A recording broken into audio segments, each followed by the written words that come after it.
beautiful, for spacious skies, for amber waves of grain, for purple mountain majesties above the fruited plain. This is the America we sing of, the America we love. America, the land of the free, land of peace and opportunity. The land of peace because we are a peace-loving nation. We have had wars because Americans want to keep our nation free, but always there has been a greater dream of peace and freedom and love and opportunity. America, the land we love, the place we call home.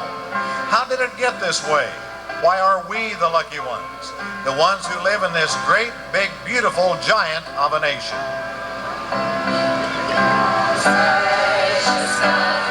Just 3 years after Illinois became a state. 45 years after we became an independent nation. During this time, young men were going west. They called it Western fever.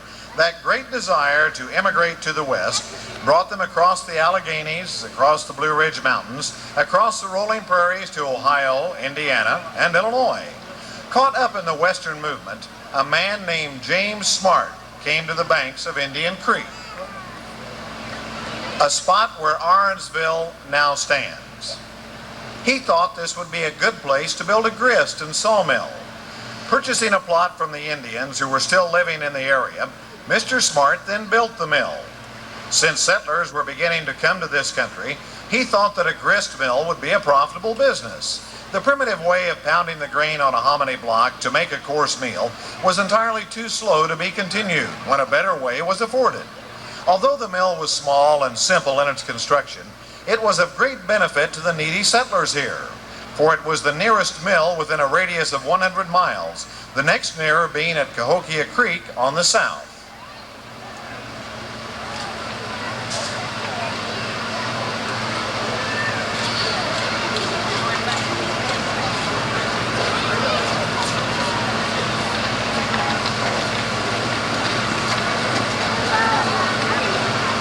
White families within the present limits of Morgan, Cass, and Scott counties. Until about this time, immigration to central Illinois had been slowed by the fact that this section of the state was in the possession of the Kickapoo Indians, a powerful and warlike tribe who had captured this territory from the Illinois Indians about the middle of the previous century. Now, they'd been defeated in the Battle of Tippecanoe and also at Kickapoo Town on the Illinois River, where Beardstown now stands. Reluctantly, they had signed away their lands and begun their sad trek westward, away from their beloved Kickapoo Town. This purchase from the Kickapoos opened the most beautiful portion of the state to settlers. The area known as Sangamo County was well known for its fertile soil, and it soon attracted great numbers of settlers who made farms, laid out towns, and built roads and bridges. Some of the settlers came by boat, down the Ohio River, up the Mississippi, and up the Illinois River to this area. Others came across the prairies from the east. Some rode horseback, others drove horses or oxen. A great many came in the old prairie schooners, as one type of wagon was known. The immigrants brought with them everything they expected to need in the future: bedding for a large family, cooking utensils, food, ammunition, tubs, and buckets. Some drove with them a few head of cattle or led some brood mares. Some also brought in a coop lashed to the wagon a few chickens to have in their new home. It was always coiled around the coupling pole under the wagon for use in emergencies. There were few roads and bridges at this time, and the prairies had to be crossed on Indian trails. The rivers had to be forded where there were no ferries. Usually the pioneers would travel in caravans to make the journeys safer and more pleasant.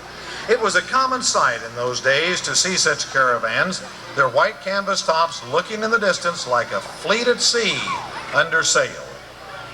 Having selected the tract of land on which they wished to settle, the immigrants had the land surveyed, then made the long journey to Edwardsville, where the government land office was located, to file a claim for the land.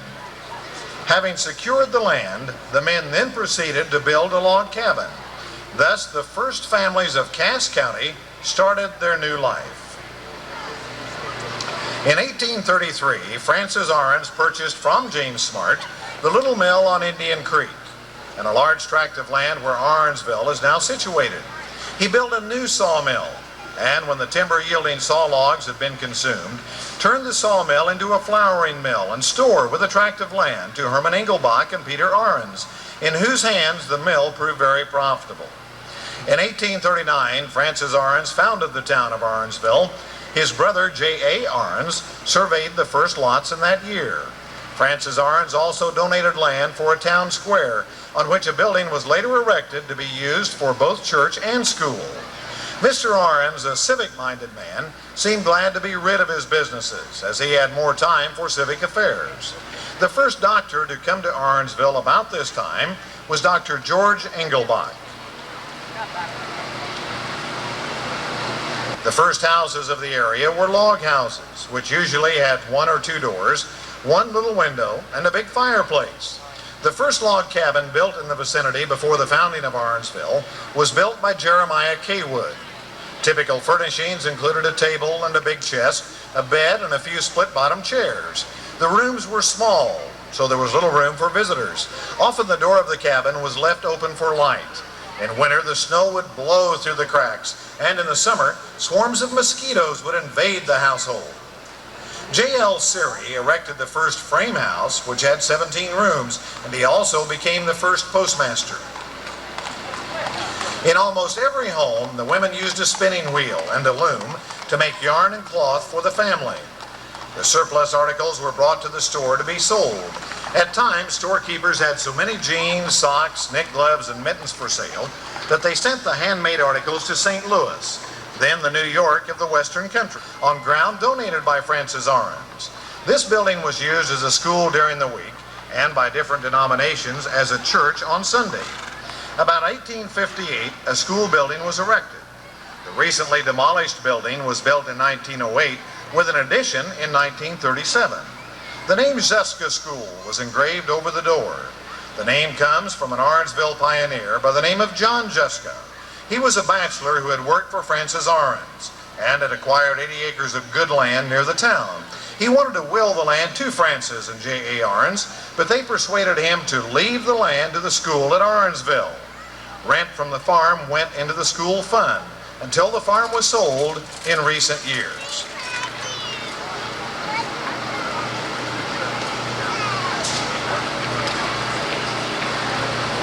Cass County was formed from the northern part of Morgan County, having become a separate county by the act of legislature in 1837.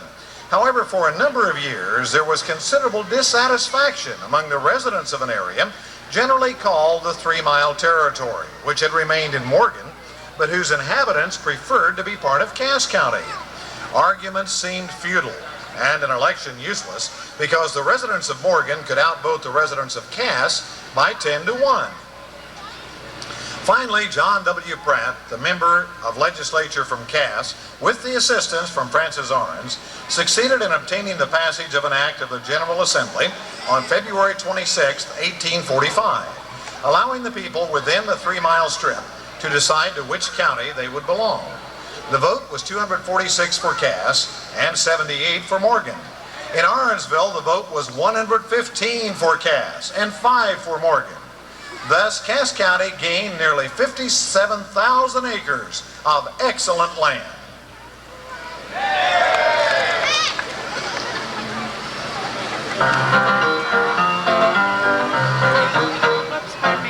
Just 'cause I'm for brotherhood, love and peace and motherhood, no one pops the buttons off my vest. I can bust a maple tree, clean and half across my knee, and I ain't inclined to be the kind to jest. Next to loving, I like fighting, it's exciting. Next to loving, I like fighting best. Next to being hug and kiss, I like making me a fist. Next to loving, I like fighting best. You just see a gentle soul, happy in a passive role. You don't see a turkey you can roast. I can split an 8-foot grill with just my little fingernail, and I ain't inclined to be the kind to boast. Next to loving, I like fighting, it's exciting. Next to loving, I like fighting most. Next to poetry and post, I like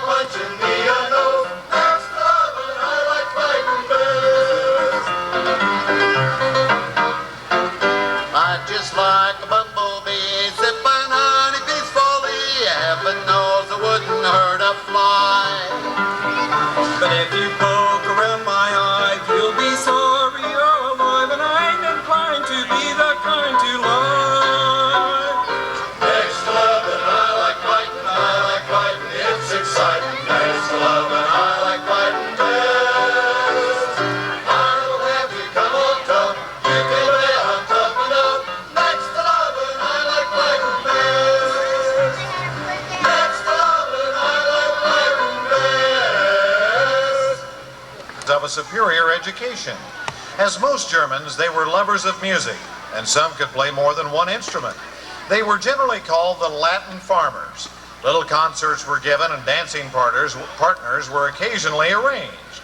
Though many participated in these concerts, others went in for less highbrow entertainment. On Saturday night, they called the neighbors in and all got set for a good old-fashioned square dance.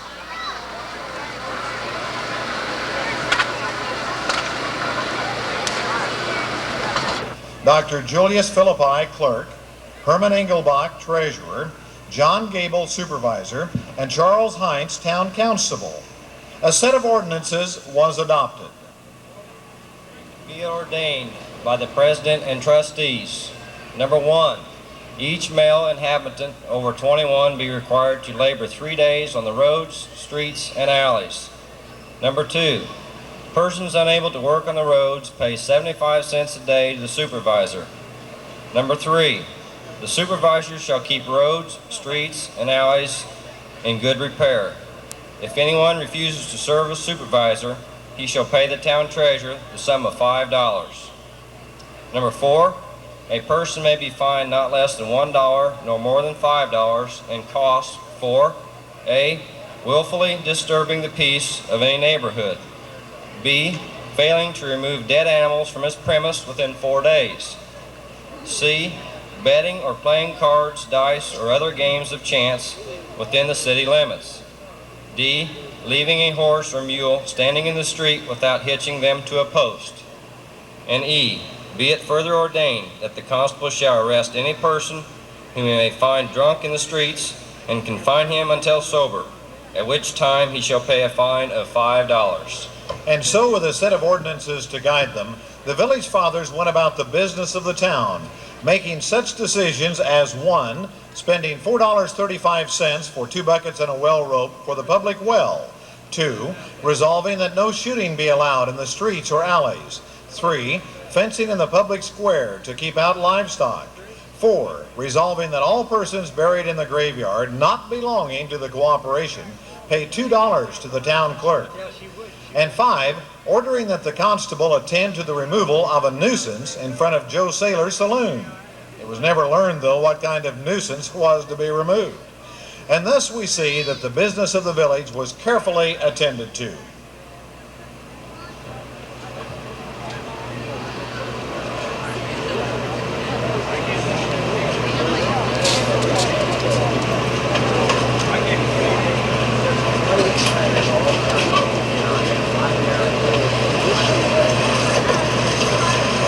George Gunther. So finally, in 1870, the Cumberland Presbyterians paid the debt and thus became the owners of the church building.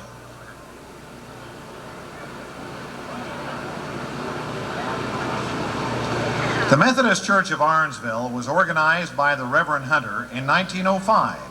Reverend Adams was the first minister. This group was the last denomination to pull away from the Union Church and build their own. St. Fidelis Catholic Church was established in 1859 when Father Heimerling visited Arnsville and made arrangements to say Mass twice a year for the 7 Catholic families there. The first work done among the German Lutheran people of Arnsville dates back approximately to the years 1835 to 1840. 2 preachers, one of whom was Pastor Rieger, met with the people in various homes and organized a church for religious teaching. The Lutherans shared the use of the Union Church and were served by Pastor Launer of Beardstown. In 1873, Trinity, as the congregation in town became known, purchased from Charles Jeck a lot which the present building the present location of the church and built a church of their own.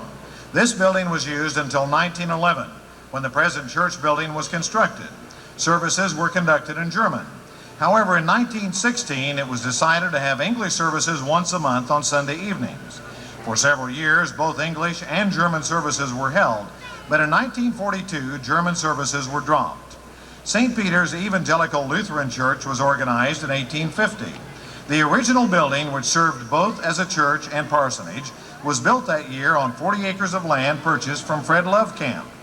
In 1871, the old St. Peter's Church building was constructed at a cost of $4,600. In 1972, the present church was reconstructed after vandals set fire to the old church.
Meine liebe Gemeinde, heute sind wir hier zusammen an unser Gott für den reichtüchtigen Segen, den wir durch ihn erfahren haben, zu danken.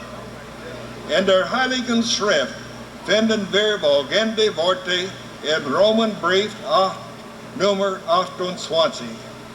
Wir wissen aber, denen, die Gott lieben, alle Dinge zum Besten dienen. Wir kommen alle von Welt her. Manch einer hat eine lange, gefahrenreiche Fahrt zu Wasser und zu Land hinter sich, wie die unherzigen Kinder Israel. Manch einer erlitt Schmerzfolgen, Verlusten durch Krankheit oder Tod. Wir alle beginnen unser Reich mit der Bitte, dass unseren Gott uns schützen und leiten möge. Gott hat unser Gebet erhört und hat uns hier nun zusammengeführt an diesen schönen Ort in Stadt Illinois. Wir haben hier eine Bibel gefunden, wo die Erde fruchtbar ist und Wasser reichlich fließt und wo wir unseren Gott nach unserem Gewissen dienen können. Der Herr hat unsere Wünsche und Bitten gnädiglich gewahrt, denn diesen Land hat unser unnichten Trauma erfüllt. Dies ist ein Land, wo Milch und Honig fließt. Für solche Gnade erheben wir nun unseren Herzen in Lob und Dank zu ihren Gott. Wir vertrauen, dass Gott wird uns beistehen und uns segnen wird. Gottes große Gabe an uns war ja sein eingeborenen Sohn Jesus Christus, der an unserer Stadt gekreuzigt wurde. Wenn Gott selbst dies gewahrt hat, so wird es ihm ein Liechtenstein für unsere irdischen Belange zu sorgen, solange wir unser Leben hier aufbauen. Der Apostel Paulus schreibt an seine Gemeinde in Roman 8, Nummer 32. Gott, welcher aus seinen eigenen Sohn nicht hat verschmäht, sondern hat für uns alle dahin gegeben. Wie sollen mit uns nicht alles schenken?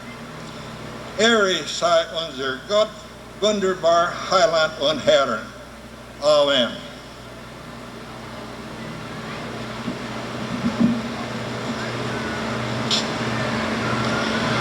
Unser Vater, der du bist im Himmel, dein Reich komme, dein Wille geschehe wie im Himmel, also auf Erden. Unser täglich Brot gib uns heute, und vergib uns unsere Schuld, als wir vergeben unseren Schuldigen. Und führe uns nicht in Versuchung, sondern los uns von dem Übel. Amen.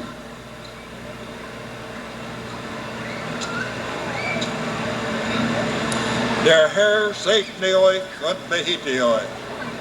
Der Herr lasset sein Angesicht leuchten über euch und sei euch gnädig.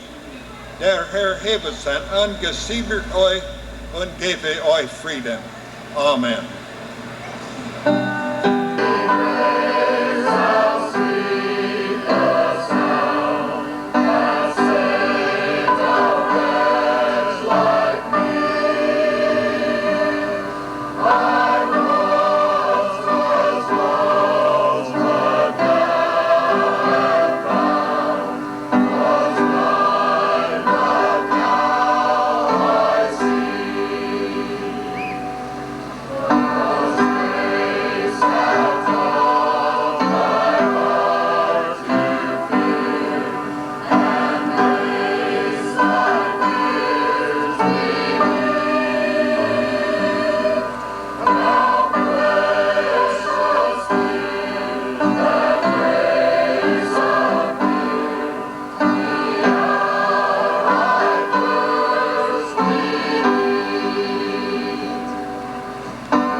I think that's very appropriate. Go ahead.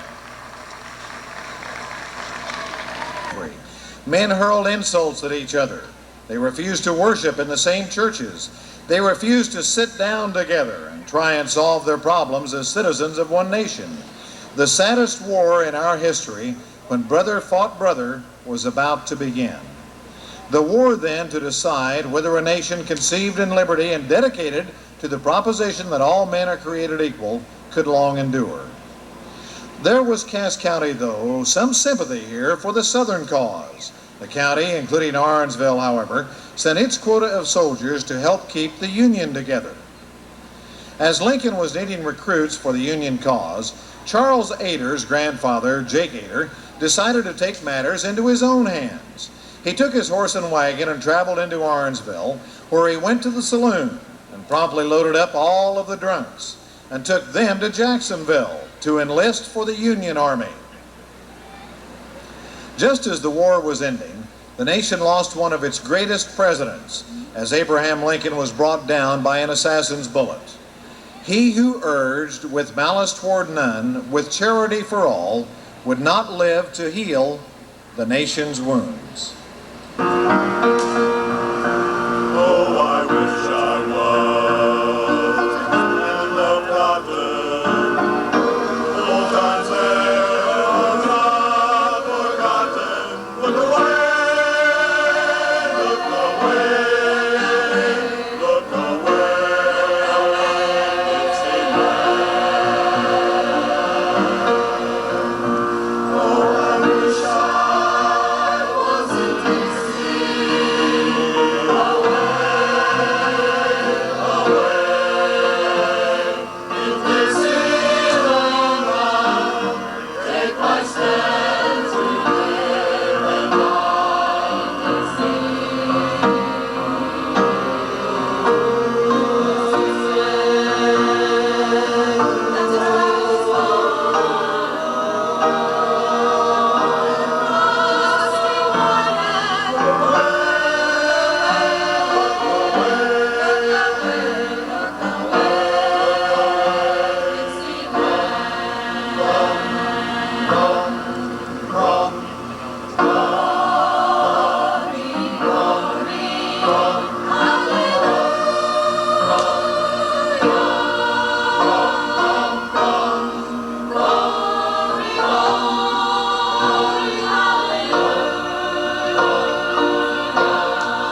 It was probably about in the 1870s that the famous Orangeville burgers became popular. The custom may have come from the Indians. As the custom was revived, farmers and townspeople gathered in pastures or groves near the edge of town, bringing with them wild game and others meat and all kinds of vegetables. While the men dragged in great piles of firewood, the women scrubbed the black iron kettles in which the soup was to be cooked. Then the game was dressed, the vegetables scrubbed and chopped, and everyone worked hard to help prepare the thick, rich soup.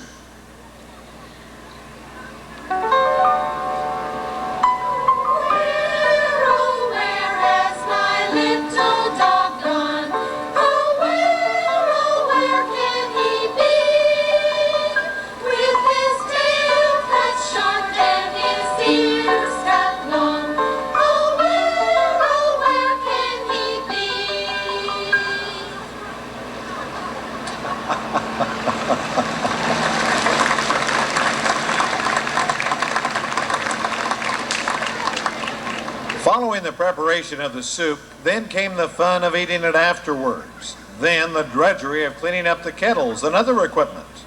In recent years, the burgers have become annual affairs in which residents and former Orangevillites make a special effort to attend. They are now sponsored by the ATA, the American Legion, and the Community Club.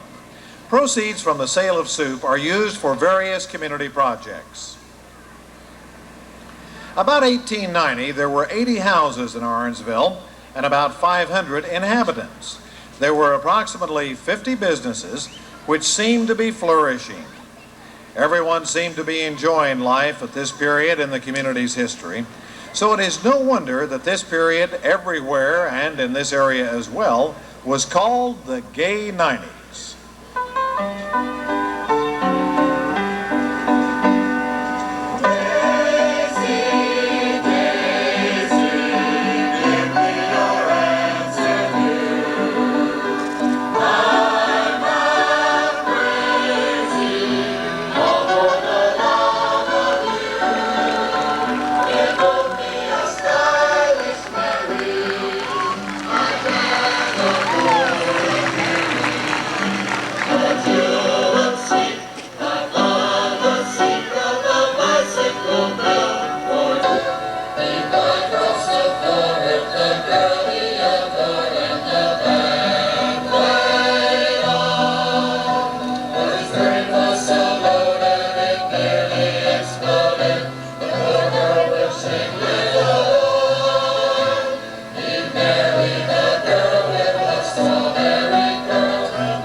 In the early 1900s, not everyone had a bicycle built for two.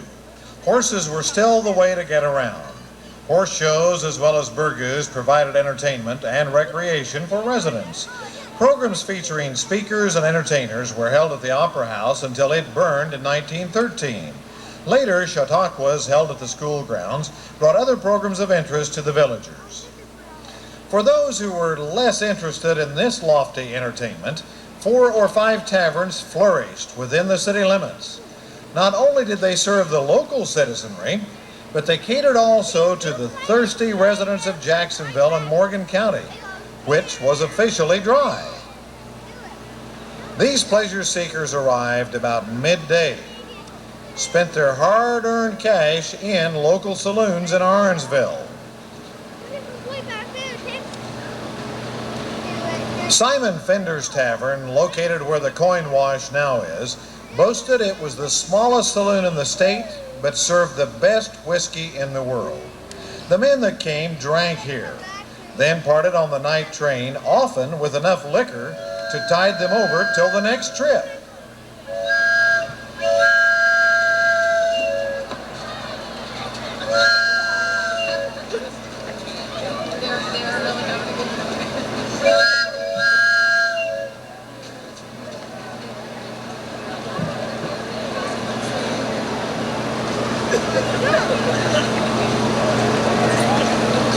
The heyday of the saloon was temporarily curtailed by the 1914 vote to make Ironsville dry. The voters then, seeing the error of their ways, reversed their decision in 1916, and the saloons were back in business until Prohibition officially went into effect in January of 1919.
Two disastrous fires occurred in Ironsville before and during the World War I era. On Christmas Eve 1913, a fire started in the back of a tavern which stood on the corner later occupied by the Wessler Electric Shop, now the Beard Implement Store.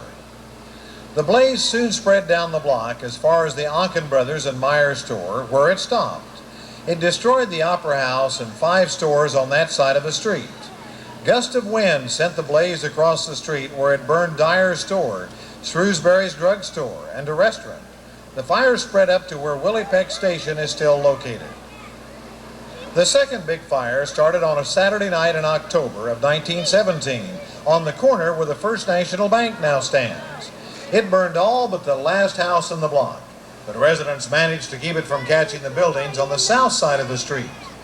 Buildings lost that night included Hireman's Implement, a tavern, a barber shop, a butcher shop, a print shop, and Nova's shoe store. It was around 1914 or 1915 that the Ironsville Light and Power Company, located in the brick building behind the Beard Feed Store, replaced the old lamplighter Aaron Smith.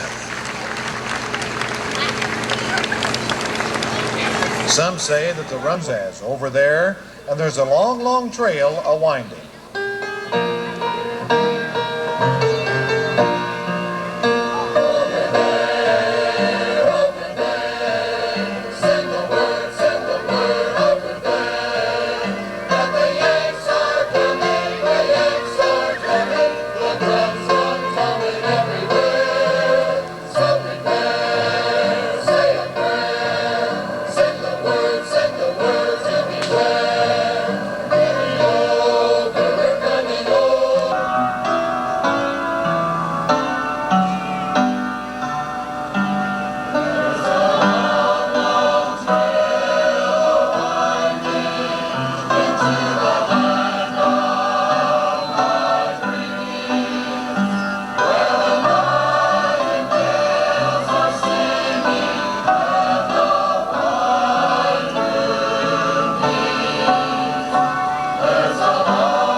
Calm and peaceful.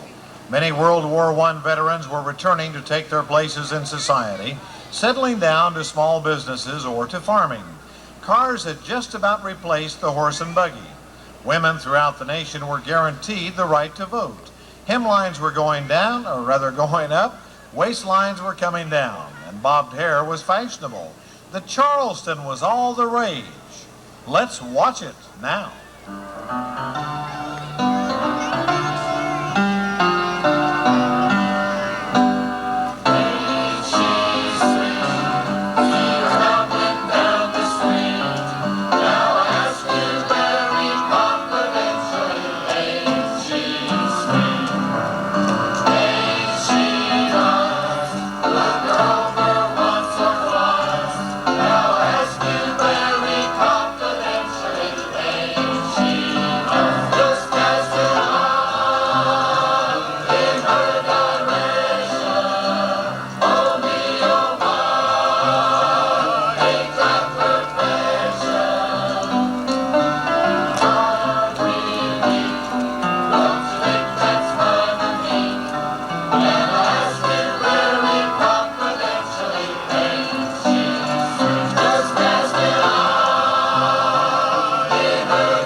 Barber shop.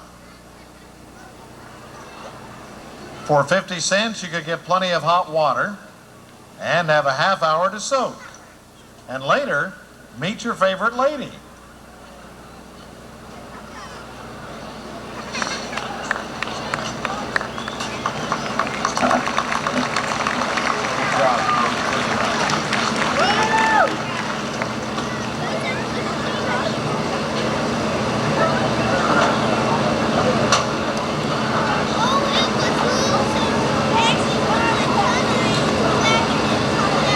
The 1900s. Certainly a lot of favorite and popular songs.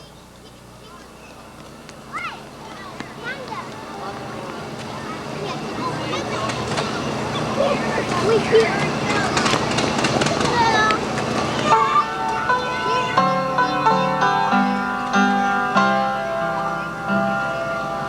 me a little kiss, will ya, huh? What are you gonna miss, will ya, huh? Guys showed gee, how can you refuse? I can't see what you gotta lose. Oh, give me a little squeeze, will ya, huh? Why do you wanna make me blue? I wouldn't say a word if I were asking for the world, but what's a little kiss between a feller and his girl? So give me a little kiss, will ya, huh? And I'll give it right back to you. Give me a little kiss, will ya, huh? Must I go on like this, will ya, huh? Once again a plea I'm gonna make. Tell me when do I get a break? Say you're giving in, will ya, huh? Anything you ask I'll do. I'll take you for a little ride where we can be alone. And once you kiss me you will never think of walking home. So give me a little kiss, will ya, huh? Or I'll steal about 10 from you.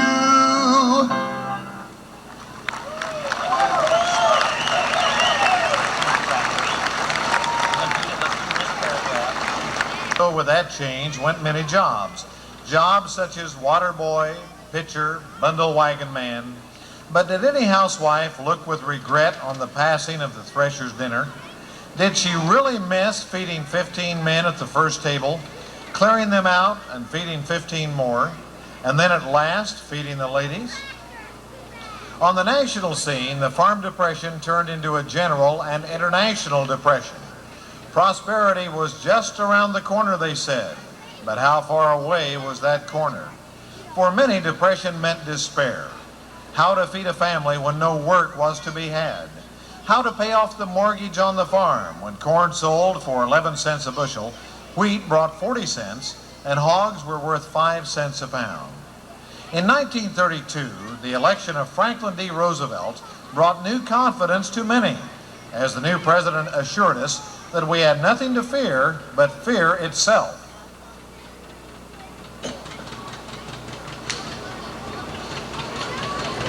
Hurry up. It's really hot.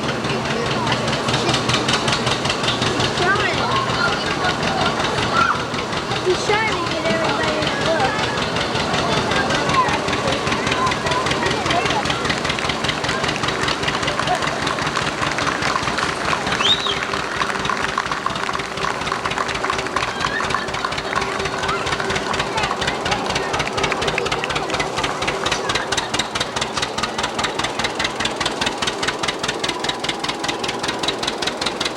New Deal emergency measures such as the WPA brought food to the starving, work projects to the idle, and farm loans to indebted farmers. Gradually, the troubled nation began to pull itself out of the throes of depression and look once more with confidence to the future. Orangeville built the gym as an addition to the school. Many farm youths began to attend high school, presided over by Homer Dahman, affectionately referred to behind his back as Copper. Some of the boys found a new attraction to school with the introduction of vocational agriculture. 1939 marked the 100th anniversary of the founding of Orangeville. A two-day celebration was held, complete with a pageant and a parade. Songs like Lazy River, Blue Moon, and I'm in the Mood for Love were often heard.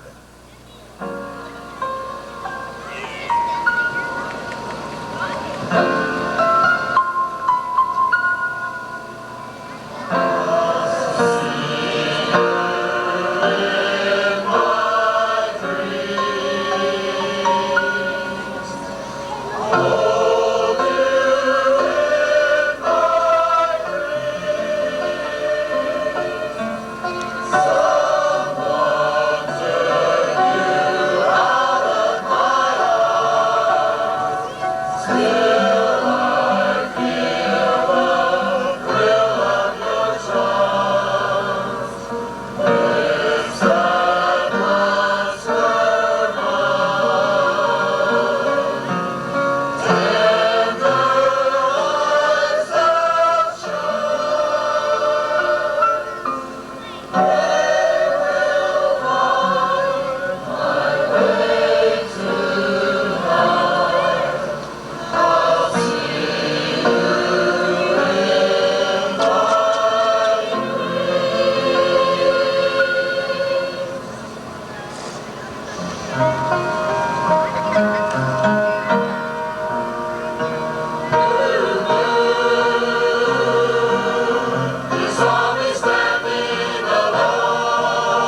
already furnishing power to many farmhouses in the vicinity. Things were looking up, as the saying goes, so long as one did not look beyond the boundaries of the United States. It seemed rather easy to bury one's head in the sand, to be so busy with household chores, business, farming, going to church, rearing the children, making money, that one didn't spend too much time worrying about what was going on in Europe and Japan. And so the war clouds gathered once again. Indeed, the fighting had been raging in Europe for 2 years now, when Americans were shocked out of their apathy by the startling announcement on Sunday, December 7th, 1941, that Pearl Harbor had been bombed. Yes, America was once again at war. Young men once more left their homes to fight for freedom, for the very survival of the American way of life. New draftees were forced to change their way of living to fit into the Army routine. They received lots of free advice, such as you hear in this song. This is the Army, Mr. Jones. No private rooms or telephones. You had the breakfast in bed before, but you won't have it there anymore. This is the Army, Mr. Green. We like the barracks nice and clean. You had a housemaid to clean your floor, but she won't help you out anymore. Do what the builders command. They're in the Army and not in a band. This is the Army, Mr. Brown. You and your baby went to town. She had to worry what this is for, and she won't worry you anymore. This is the Army, Mr. Jones. No private rooms or telephones. You had your breakfast in bed before, but you won't have it there anymore. This is the Army, Mr. Green. We like the barracks nice and clean. You had a housemaid to clean your floor, but she won't help you out anymore. Do what the builders command. They're in the Army and not in a band. This is the Army, Mr. Brown. You and your baby went to town. She had to worry what this is for, and she won't worry you anymore.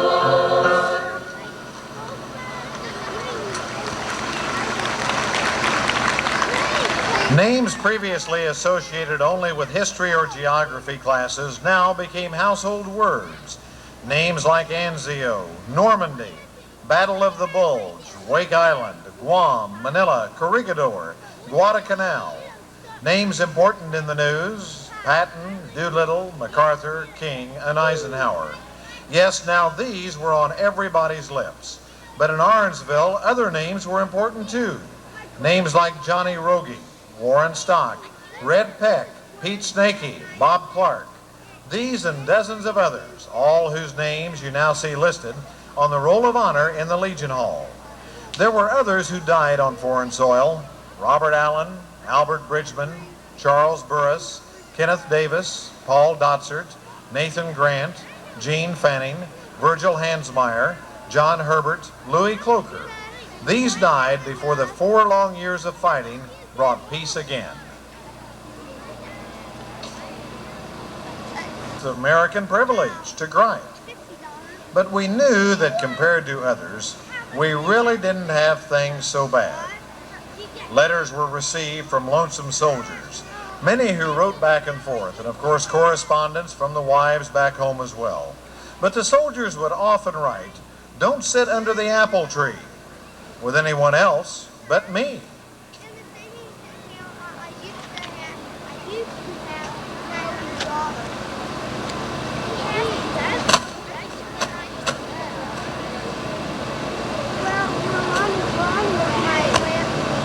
Sit under the apple tree with anyone else but me. Anyone else but me. Anyone else but me. No, no, no, just remember that I've been true to no one else but you. So just be true to me. Don't go walking down Lover's Lane with anyone else but me. Anyone else but me. Anyone else but me. No, no, no, don't start showing off all your charms with somebody in somebody else's arms. You must be true to me. I'm so afraid that the plans we made underneath those moonlit skies will fade away. And I'll surely lose you. Hey, mister. Don't sit under the apple tree with anyone else but me. You're my L-O-V-E.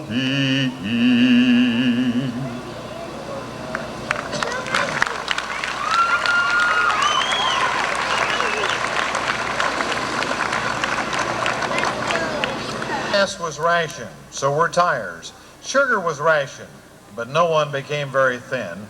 Meat and coffee were rationed, but we didn't starve. After the war, everyone wanted a new car, but alas, there weren't any to be bought. Farm implements were at a premium, as were houses. College degrees, though, became more plentiful, and the GI Bill sent thousands of veterans back to school.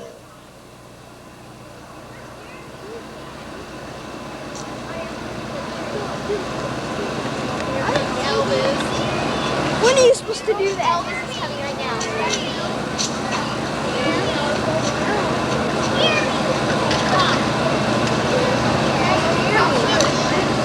In the late 40s and 50s came modernization, which had been interrupted by the war, and its aftermath went full speed ahead. Community spirit was high. The Orangeville Community Club was organized in 1947 and began sponsoring Little League teams. REA lines were completed. Bathrooms and furnaces were installed in farm homes. Watching television became a way of life. In Orangeville, improvements included the construction of the American Legion Hall and the Vedas Park. The Korean conflict interrupted the serenity of the 1950s, and for those who served and their families, it was as devastating as every other war. Erwin Kleinsmith was lost in the war. Don Dober lived to point out the 2 bullet holes in his combat helmet. For a generation now, Orangeville, with the rest of the nation, had fought depression, war, Cold War, and the destructive power of nuclear energy. Toward the end of the 1950s, though, a new type of music burst on the scene: rock.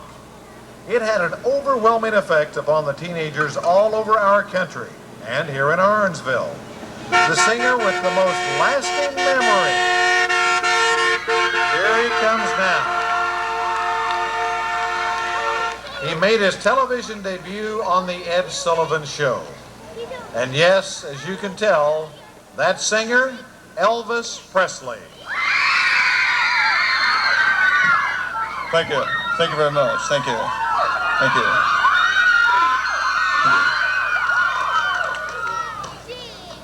Thank you. Well, there's a one full of money, a 2 for the show. I feel to get ready now, go, cat, go, but don't you step on my blue suede shoes. You can do anything but lay off of my blue suede shoes. Or you can knock 'em down, stand on my face, stand my name all over the place. So you can do anything that you wanna do, but oh, honey, love it is you, but don't you live on my blue suede shoes. Oh, you can do anything but lay off of my blue suede shoes. You ain't nothing but a hound dog, riding over town. You ain't nothing but a hound dog, riding over town. Well, you ain't never caught a rabbit and you ain't no friend of mine.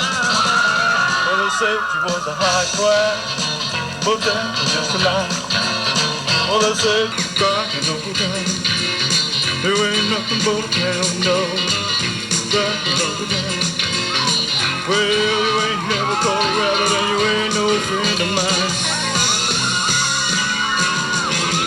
since my baby left, I found a new place to dwell. It's down at the end of Lonely Street called Heartbreak Coast. Yeah, I get so lonely I could die.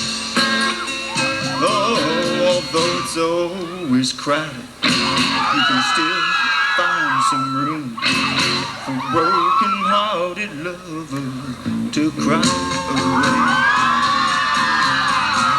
I get so lonely, baby. I get so lonely.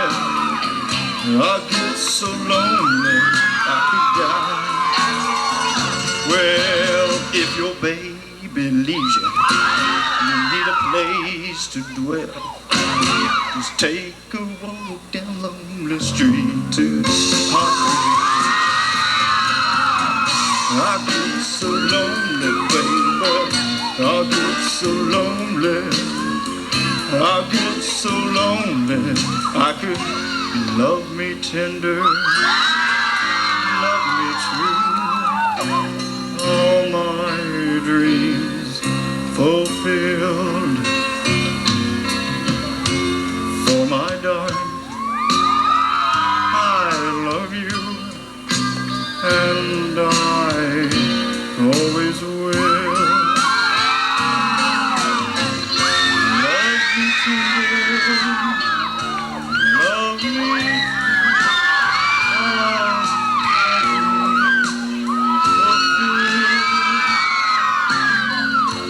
For my darling, I love you, thank you, and I always will. Love me tender, love me true, all my dreams fulfill. For my darling, I love you, and I always will.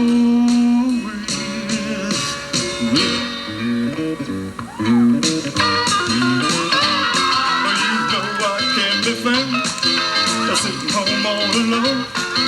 If you can't come around, well, at least please telephone. Don't be cruel to your heart, that's true. Well, baby, if I made you mad, there's something I might have said. Don't put it in the bag. Well, our future looks right ahead. Don't be cruel to your heart, that's true. I don't want no other lover, baby, it's just you I'm thinking of. Don't be cruel to the heart, that's true. Thank you very much. Don't be cruel to the heart, that's true. I don't want no other lover, baby, it's just you I'm thinking of. Baby, it's just you I'm thinking of. Thank you very much. Thank you. Thank you, Arnsville. You've been a great crowd. Thank you very much. Thank you. Thank you very much. Thank you.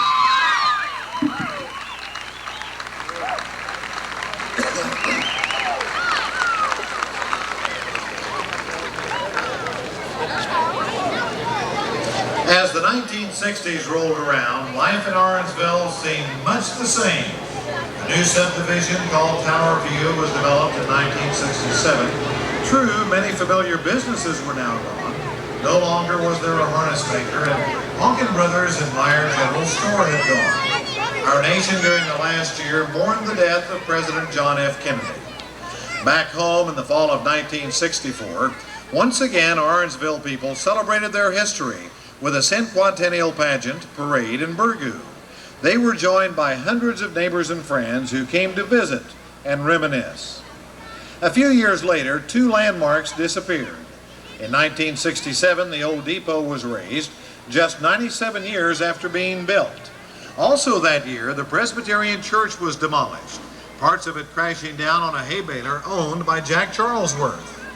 But 1969 was an exciting time for kids as they moved into the newly constructed Triopia Junior Senior High School, built under the leadership of Superintendent Pete Snakey. Mr. James Brim was principal of the junior-senior high school at that time. Kids were still kids, though. Instead of chugging about in Model A's and Model T's, they now drove their souped-up hot rods. Instead of that vulgar dance, the Charleston or the Big Apple, they now did the twist or the stroll. Oh, you are my thrill on Blueberry Hill. The wind in the willow play, low sweet melody. But all of those vows you made were only to be. We're apart. You thought of me still. Oh, you were my thrill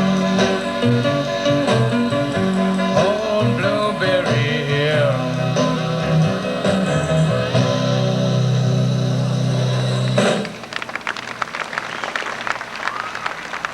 Lawrenceville Women's Club, the village library was established and opened in the remodeled village hall. In 1975, a new and improved firehouse was built. 1974, 1975, 1976, all were thrilling years for the Triopia Trojan football team as they traveled to Bloomington to play for the state championship. They were led by Don Kemp, who had been a coach in the Arensville area since 1953. Runners-up in 1974 and 1976, they were state champs when they brought home the coveted first-place trophy in 1975. Regretfully, as all of you know, Don Kemp announced his retirement recently, earlier this year in 1989. In the 1980s, former movie star Ronald Reagan was elected to the office of President of the United States. In 1987, a horrified America watched as the Challenger exploded in front of our eyes. Hopes for world peace rose as Mikhail Gorbachev came into power and seemed eager to work toward that goal. As we end the 1980s, when small towns are disappearing, residents can be happy that we have a town with the number of businesses still flourishing. The oldest building in Arensville that has housed a continuous business is Willie Peck's gas station. Yes, changes have taken place. The old Jessica School has been closed. The children now attend school in the new edition of the Triopia campus. And at Jessica Square, we see the beginning of a new housing development for senior citizens. 1988 marked the year of the publication of Theodore and Hester Lovecamp's book, A Local History Collection of Arensville, Illinois. The song you are about to hear is dedicated to Hester and Tate Lovecamp for their tireless work and devotion in providing us with a precious memento of the history of our town of Arensville.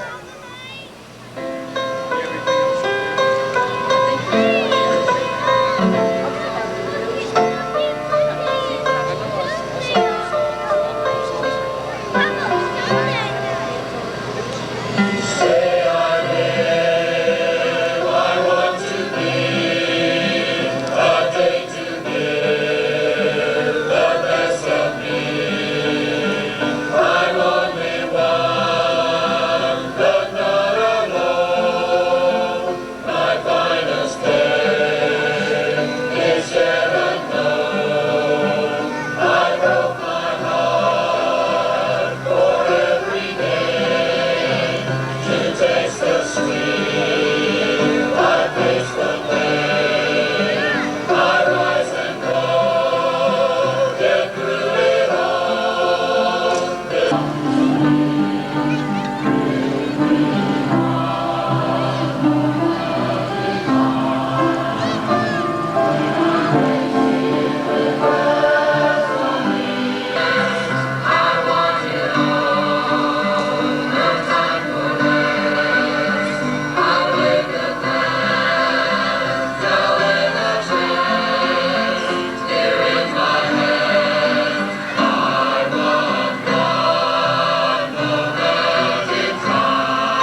much, ladies and gentlemen.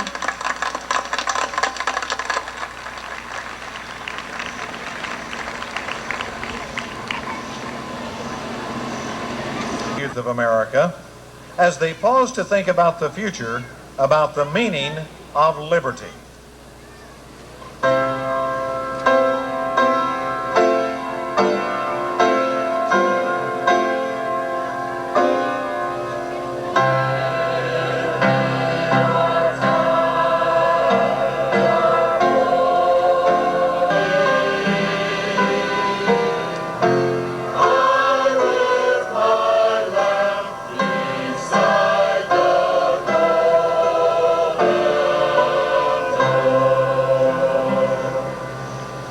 Some were tired, those pioneers. Some were poor.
To Illinois, to Orangeville. 150 years of life in this peaceful little village. We have come from the past to the present. Without knowing what lies ahead, we have faith in the future. And so we close by asking God's blessing on America, on the land that we love.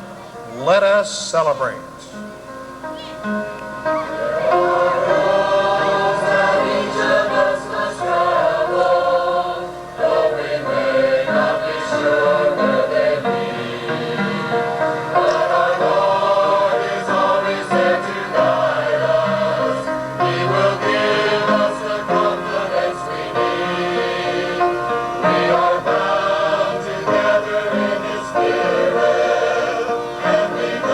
We are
Ladies and gentlemen, you have been an excellent audience.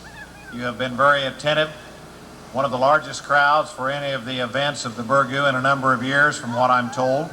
We have some things that were not on the program that we hope that you will be interested enough in to stay with us for just a few minutes. First of all, I'd like to ask the mayor of Ironsville, if he will. Mr. Nobis, would you come out, please? He had some thoughts that he would like to pass on to you very appropriately as you celebrate 150 years. Have you all enjoyed yourself? I think it's appropriate right now to thank all of these people. Now, I didn't really understand just what was going on here tonight. This is the first one I've really got to sit through and enjoy. And I think we need to give these people a great big thank you.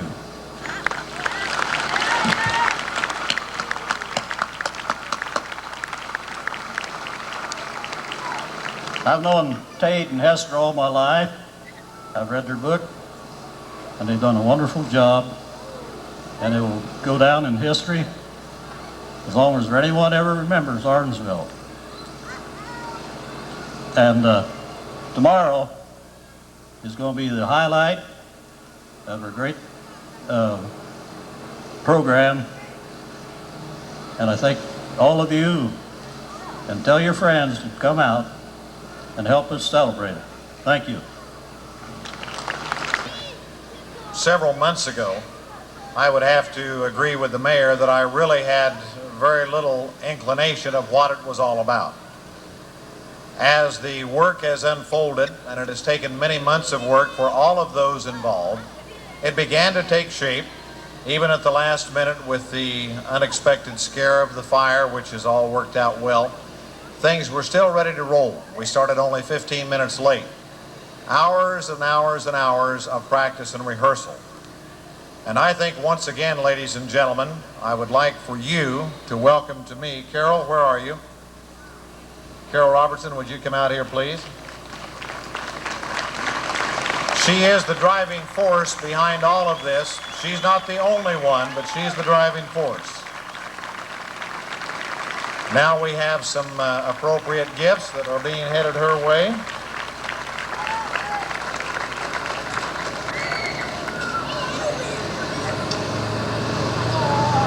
She said, Mike, don't let them embarrass me. Well, we're not embarrassing her at all, but I would hope that you would have just one or two short comments. I just use this opportunity to thank everyone that has helped me in all these different roles. It takes everyone, and I really appreciate your help and cooperation, especially the chorus who has worked all summer. Thank you so much.